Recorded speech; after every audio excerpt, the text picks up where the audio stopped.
सारा और उसका बड़ा भाई अली एक गांव में रहते थे।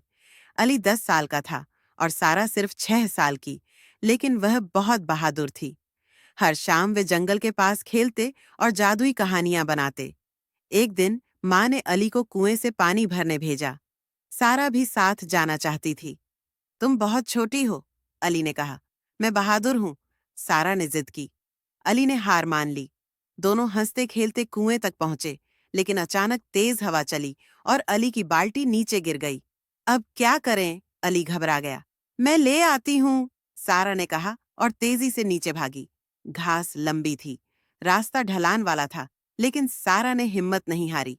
उसने बाल्टी पकड़ ली, मगर उसका पैर फिसल गया। अली! उसने जोर से चिल्लाया।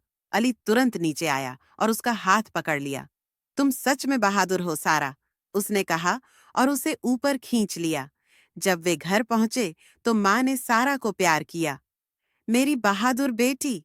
उस दिन के बाद